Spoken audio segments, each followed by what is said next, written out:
Yeah, you guessed it. It's been about 15 seconds since I filmed the last commenting on comments, and I'm banging another one out as we speak. So let's get on with the commenting on comments. So our first comment here is from Vlogs and Clocks, and they said, the high-speed dishwashing video brought back some memories of some of your vlogs from 2 or so years ago. Love that kind. I think the wipers on the G6 are bipolar. They work fine sometimes, and other times they work like shit. Speaking of shit, yeah, that's what I thought about when I filmed it. I'm like, I think it was on my second vlog I did that. I was going around the house doing chores, and I was like filming it because the first vlog I ever did was on a Friday. It was like the Friday before the weekend, and I had weekends off. That's when I was working days and nights and days and nights and days and nights. It was pretty bad. But Saturday I remembered, got up, and the ex had to go to work, so she was off to work, and I was home alone until 5. So basically I was like, well, I'll do dishes, and then go to the grocery store, get some food, and cook some food, and then she got off work, we had food, and then I ended up going out for coffee with my friends, because she had to work early in the morning, and she was going to bed, and it was like 10 o'clock, and I went for coffee. It was like really weird the way I vlogged back then. I go back and watch those videos, and I'm like, man, I've changed the way I do things. Like, I was pretty original back then, and now I don't feel so original anymore. But I also feel like I've grown too, because back then I would have never tried welding or a lot of stuff. Like, I would never have taken a crack at fabrication, and now I'm enjoying it. You know, I'm liking this learning process and all the research I'm doing and stuff, and I don't know, I feel like I've grown. But yeah, it is what it is. It's YouTube. Todd421 says, isn't Nickelback from Canada? But doesn't mean I have to like the bastards. Johnny6991 says, Adam, you should put that GoPro on the roof of the G6 and run the mic through the window and do a driving vlog like that. Maybe you could like magnet mount and turn the camera different ways and things. What I was thinking about doing was the G6 has a sunroof. I have the suction cup mount. It's over there. I have the suction cup mount for the GoPro. So what I could do is I would also tether it down too, because I don't trust those suction cups. Like, they're good, but all it takes is a piece of sand that I didn't clean off to get in there and let air in, and that suction cup's just going to be up and gone, you know. And then I already know one guy who lost a GoPro that way, and I don't want to be another guy who lost a GoPro that way. I'd strap it down on the sunroof and then just run the mic wire in the sunroof, and I should be able to close the sunroof all the way without cutting the wire off and breaking it. So that would be cool, and then I can just run the lapel mic in, clip it on my shirt, and boom shakalaka, outside view of the world, and microphone on me. So you don't have to listen to the wind rushing by the mics. So that's what I was thinking about doing, but not in this weather because I can't even see my sunroof. I don't even want to open it in this winter because that's how you wreck seals. Lyowen says, I thought you were going to totally bean Oreo with the Snowball, lol. Oh yeah, no, I wouldn't do that. I did that once by accident though. Way back in the day when we had the 2 dogs, Sammy and Oreo, we were throwing snowballs in the backyard for the dogs, and I chucked one, and Oreo's just watching. He's like, boof! It's like, it just smashed him right in the face, and he fell over. And then he got up and he was one eye open. Like, I got him in the eye and I'm like, oh my God, Bobby! And he wouldn't come near me. He was so upset with me that I beat him in the face. And I was like, oh Bobby, I'm so sorry. And he was so mad at me. He just didn't want to come near me. And then after a while he came over and he's all like, his head down like, are you still mad at me? Because you hit me with a snowball? And I'm like, you know, oh, he's a good boy. And he got all happy. And then it was back to his old self bouncing around like a moron. Chevy 2000 AZ says, what brand are your tires in the G6? Winter Force by some company. Jake Maddox says, are those roads slicker than Al shit on a doorknob yet? Oh yeah, bud. Oh yeah. But that's why I got winter tires, so I can stick to the slick shit.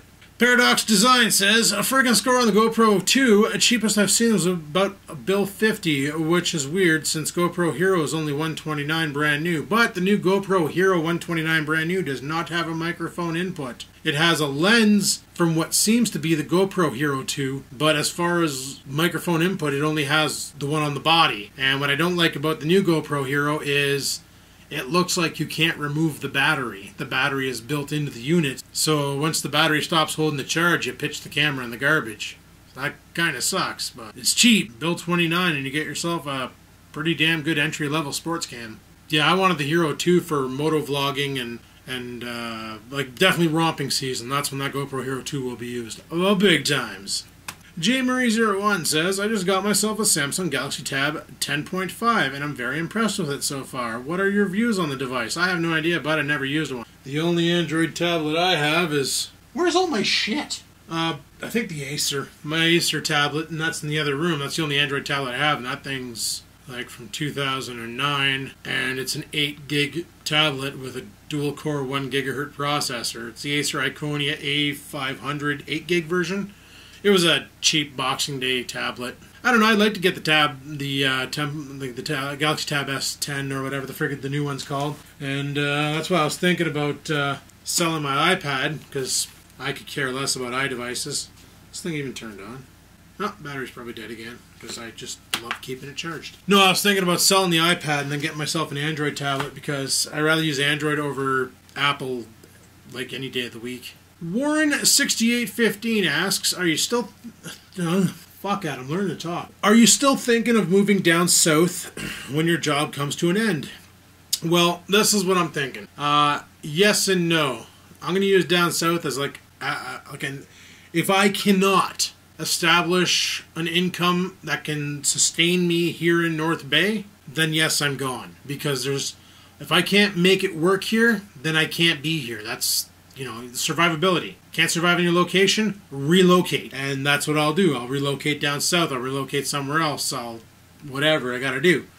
But moving down south is not a certain thing. It's a survivability thing if required. Randy Darkshade says, will you stop playing with your cock? You watching me, bro? That's disgusting. Scotty1 says that 1911 handgun you have looks real. Why doesn't it have fluorescent colors on it? It's not a 1911. That there's a Beretta. Where is it? I don't know, but I put it away. Yeah, I put it back in the cabinet out in the garage, but no, that pistol, the Beretta, my M16, my M4A1, and the Steyr AUG were all constructed pre-regulation. So theoretically, those guns are treated like replicas, and even though they don't fire real bullets, they're treated like replicas. And you don't need a license to own them, but you can't be shooting them anywhere you want. So it's not like a toy. It's like it kind of sort of falls under air gun laws in Canada with pellet rifles and BB guns. It falls under that legislation, but because they're fully automatic, it becomes a restricted. So it's such a gray area on those ones, but there's nothing they can do because they were made pre-regulation, therefore they're legal to not have those markings, which means if I ever have children and they're in the house and I have those guns somewhere, then I'm going to secure them in an actual cabinet and lock them up so they can't bring them to school for show and tell and get their face blown off. Lyowen asks, any chance of showing the mic being glued? I have one on order that I think might have the same problem and would like to know how much of a pain to be to fix. They're not hard to fix, and I'll show you on this episode here. Here's your microphone. Take off your stupid little condom thing. Now, as you can hear, this mic is moving around. So to take off this part, this is just pressure fitted, I think. Yep. So that's just pressure fitted on, so it just pulls apart.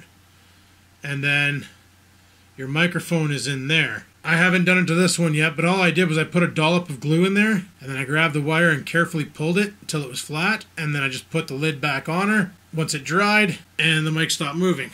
But I haven't done it to this one. I just did it to the one that's actually attached to the GoPro right now. And yeah, that's some pretty bad quality design from China. I guess they don't take pride in their work. Matthew Henry says, I have some mini bikes which I race, and I broke the suspension on the rear end. Want to see more romping vids, and why don't you use your white car to do a snow race? Yeah, I love mini bikes, bud. Those things are fun. We don't really romp in the winter. Well, Rex might, because he's got a sled now, or a snowmobile, but I don't have a snowmobile. And mini bikes and the tractor are not good anywhere in the snow. As far as the Trans Am, in the winter, that car hates the winter more than I do. Last year, I guess you probably weren't with the vlogs last year, I was at work and I went to jump in the car, and this is in October, and the temperature dropped below zero. And when that happens, the Trans Am's doors will no longer open. You cannot open those doors ever. So my coworker, I opened the trunk and she crawled through the trunk, got inside, and she's like opening the door and just banging on it, trying to get it to open, and it just wouldn't give. And then finally she got it to pop, and then it was like, okay, sweet. So I was able to get in the car and I drove it home and I parked it, and it didn't move since then. Feel bad about that this summer, not driving the ball bag off of it, but I don't know, I was in a pretty bad state of mind this summer. Thank God we were romping to keep me friggin' somewhat level-headed. But I was in a pretty bad state of mind this summer with all this losing my job and not knowing what's going on and freaking out and stuff. And it's pretty stressful. And people, that's all I got for this episode of Commenting on Comments. So hopefully you enjoyed it. If you did, click that like button. Leave a comment in the form of a question to be used on an episode of Commenting on Comments. You never know, it could be. And until next time, guys, peace the frig out.